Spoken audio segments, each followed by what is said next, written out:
court-métrage qui se tient en juin. Le second est le Festival international des arts folkloriques d'Ismaïlia qui se tient en septembre. Lors de ce festival, des troupes folkloriques du monde entier se rencontrent à Ismaïlia où elles exécutent les danses folkloriques représentant la culture de leur pays.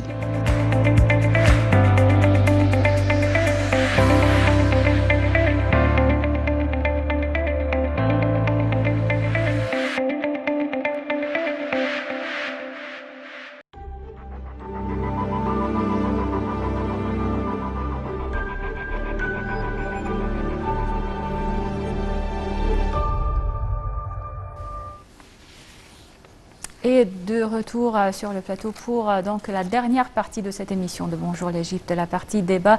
Et comme on a déjà cité au début de l'émission, on va parler de la rentrée scolaire qui a commencé aujourd'hui dans plusieurs écoles, dans plusieurs gouvernorats d'Égypte.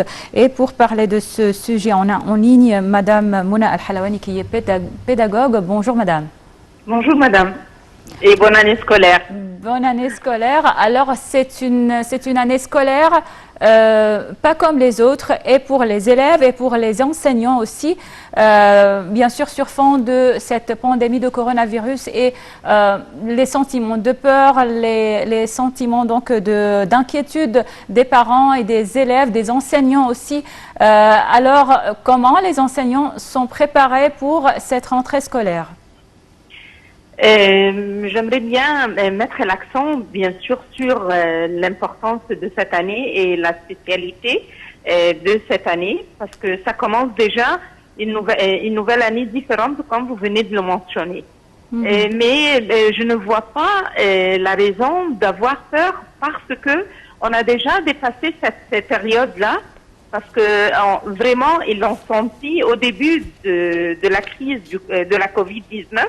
Mais on l'a traversé avec une grande réussite. Et déjà, on a été préparé, mais peut-être pas 100%, mais maintenant, on l'est, alhamdulillah.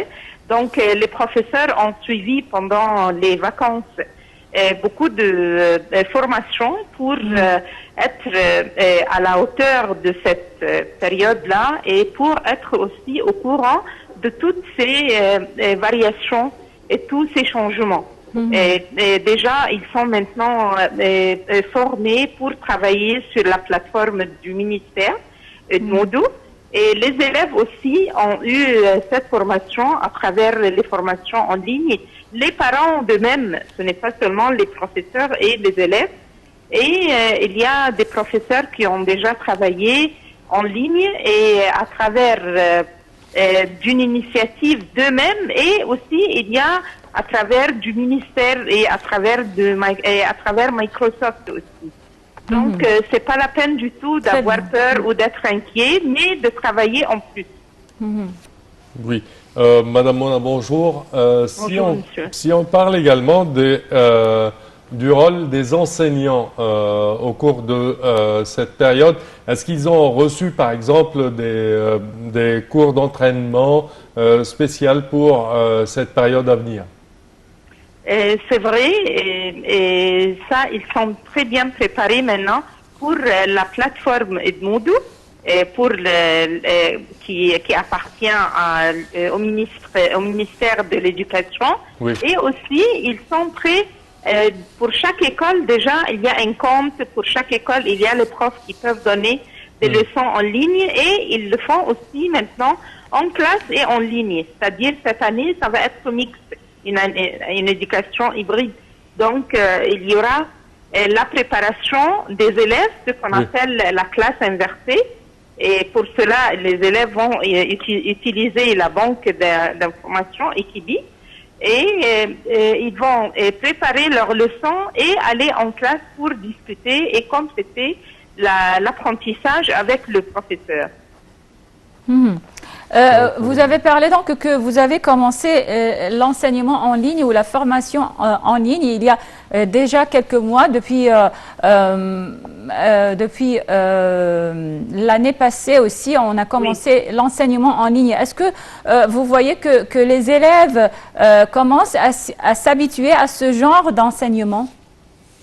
Ils commencent à s'habituer, ça c'est vrai, et aussi ils l'aiment parce que ça c'est la génération techno, accro à la technologie. Donc c'est devenu tout d'un coup leur génération, leur technologie, leur environnement. Donc ils sont implantés maintenant dans le système où ils se retrouvent bien sûr. Alors je peux deviner que les élèves préfèrent donc l'enseignement en ligne que d'aller à l'école. La plupart, oui, sauf les élèves qui voudraient bien sûr aller à l'école pour se retrouver, pour retrouver leurs amis, et ça c'est très naturel. Oui. Si on parle d'un nouveau, je dirais pas un nouveau système, mais de nouveaux méthodes d'enseignement avec l'enseignement en ligne, quel est le rôle des parents au sein de cette nouvelle méthode? Les parents, toujours, ils sont inquiets et ils ont raison, bien sûr, mais comme ils voient que ce n'est pas par hasard, c'est bien planifié, c'est bien préparé, ils n'ont pas le droit ils n'ont pas les raisons d'être inquiets, mais ils doivent encourager et suivre leurs élèves, leurs enfants. Madame Mouna Al-Halawani, bien sûr, il y a plusieurs plans alternatifs donc, pour l'enseignement cette année. S'il y a par exemple plusieurs cas de Covid-19 avec, on attend, comme vous le savez, on attend une deuxième vague de coronavirus. Alors s'il y a plusieurs cas, si les écoles sont fermées, alors quels sont les plans donc, alternatifs? Et déjà, ça a été préparé et annoncé par Monsieur le ministre qu'il y a un plan B si jamais on est obligé à arrêter un peu comme l'année passée. Donc tout est préparé et il y a les leçons préparées en ligne et il y a aussi la plateforme qui existe déjà. C'est-à-dire si on l'a fait l'année dernière, tout de suite comme ça, sans, je ne peux pas dire sans préparation, mais sans être préparé moralement au moins. Mais cette année, tout le monde est préparé de point de vue techno, logistique et aussi moralement. On a l'esprit que peut-être on pourrait s'arrêter, donc pas de problème. On va tout de suite prendre plan B. Oui. Avec l'aggravation de la propagation du coronavirus de part et d'autre en Europe, par exemple, la France impose aujourd'hui, hier soir, un couvre-feu de 9 h le soir jusqu'à 6 h du matin. Plusieurs autres pays font de même. Alors, est-ce qu'on peut s'attendre à aggraver un tout petit peu les mesures barrières de façon à réduire le taux de fréquentation dans une seule classe, par exemple? Au lieu d'une quarantaine d'élèves, ça sera une vingtaine où ces mesures ne sont pas déjà mises en place. Mais si. D'abord, premièrement, ce que la France et les autres pays le font maintenant, c'est ce que nous avons fait nous au début. Oui. On n'a pas totalement fermé, mais ça a été le couvre-feu de telle heure à telle heure, et ce qui nous a aidés à bien travailler et aussi à nous protéger. Mais à propos de ce que vous venez de dire aussi des nombres d'élèves, c'est ce que monsieur le ministre aussi a dit, et ça c'est le plan officiel du ministère cette année. C'est pour cela que la classe ne va pas y aller tout entière, mais ça va être divisé dans des groupes, en groupes de travail. Peut-être ça dépend de l'effectif des classes. Soit la classe va travailler 2 jours par semaine, ce qui fait 3 groupes de classe, 6 jours, même le samedi, ou 3 jours et 3 jours, ou 2 jours et 2 jours. Et ça, c'est, il l'a laissé aux directeurs des écoles parce que ce sont eux qui sont sur le terrain et qui ont les effectifs pour chaque classe dans leurs écoles. Je pense que par cela, par ce plan-là, les programmes donc, de cette année seront condensés, on peut dire, les programmes des matières, donc les programmes éducatifs seront condensés, alors, puisque les élèves aillent à l'école 2 jours ou 3 jours par semaine, alors ils doivent donc apprendre tout cela en 3 jours, alors ça nécessite donc d'accumuler donc les leçons, n'est-ce pas? Non, c'est pas ça, mais il y a une partie à travailler à la maison en ligne. Ce n'est pas seulement travailler en classe, mais c'est un travail complémentaire. Les deux se complètent. Le travail en ligne et le travail en classe. C'est-à-dire, ce n'est pas seulement ils vont aller en classe 2 jours ou 3 jours et ils vont rien faire à la maison le reste de la semaine. Mais non, ils ont du travail à faire et des leçons à travailler aussi. Soit avec leurs profs à travers la plateforme, soit à faire des recherches et aller avec ces recherches en classe pour compléter le travail déjà fait. Parfait. Ça, c'est concernant le cycle secondaire, par exemple, avec leur tablette et tel, ou c'est pour tout le primaire et à partir de la le 4e année préparatoire. primaire. Le quoi? À 4e année primaire, À partir de 4e année primaire. oui. Il y aura des jours où ils vont en classe, des jours non. Et les jours où ils ne vont pas aller en classe, ils vont travailler à la maison. Ils ont des tâches à faire et revenir avec. Parfait. Quels sont, selon vous, les problèmes les plus persistants dans cette méthode, dans cette nouvelle méthode? Il n'y a pas de méthode à 100% parfaite, bien sûr, mais peut-être il y a des parents aussi qui sont là pour encourager et la minorité maintenant, elle est là encore, mais ayant peur. Donc, ça entrave un peu l'avancement. Si les parents encouragent tous leurs enfants, donc ça pourrait les rassurer, les sécuriser et aussi les aider à travailler. Ça, c'est très important. Parfait.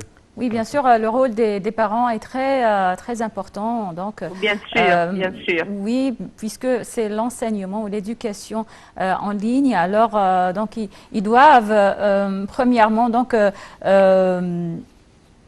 créer un climat ou une atmosphère agréable chez eux pour donc ces leçons, ces cours là en ligne. Alors c'est un grand travail. Les parents sont les premiers accompagnants de leurs enfants. Oui. Et les plus proches d'eux. Donc c'est à eux de donner un impact positif. Oui. Madame, mon dernière question, si on parle d'une nouvelle méthode pour les élèves dans la classe à partir de 4e, comme vous venez de le préciser, alors pendant combien de temps pensez-vous que les élèves auront pour s'adapter à cette nouvelle plateforme Edmodo et l'utiliser proprement pour pouvoir assimiler leurs leçons quand même? Déjà, ils l'ont fait pendant les vacances et ils commencent leur année scolaire maintenant, plus ou moins possédant cette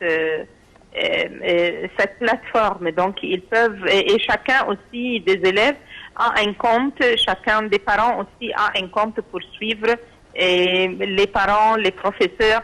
Donc, c'est une question de temps, peut-être de pratique seulement. Quand ils sont dans la mise en pratique, maintenant, ça va y aller tout de suite. Comme l'année passée, au début, tout le monde refusait l'idée des exposés et vers la fin, non, tout le monde applaudissait cette idée. Parfait, Madame Mona Al-Halawani. Nous tenons à vous remercier de vos explications. Merci à vous. Je répète que vous êtes pédagogue et superviseur de langue française auprès des instituts nationaux. Merci à vous. Et chers téléspectateurs, au terme de cette édition, je tiens à vous remercier d'avoir été des nôtres. Et je tiens également à remercier ma collègue Elham. Merci Sameh, merci pour votre attention. Et donc, on tient aussi à vous souhaiter à tous les parents, tous les élèves, une bonne année scolaire, une bonne rentrée scolaire et aussi universitaire. Alors, on vous souhaite une année pacifique, une année calme, sans coronavirus. Oui. Alors, et passez une excellente journée. Et donc, c'est la fin de cette émission de Bonjour l'Égypte. Mais restez donc sur NAL TV pour la suite de nos programmes.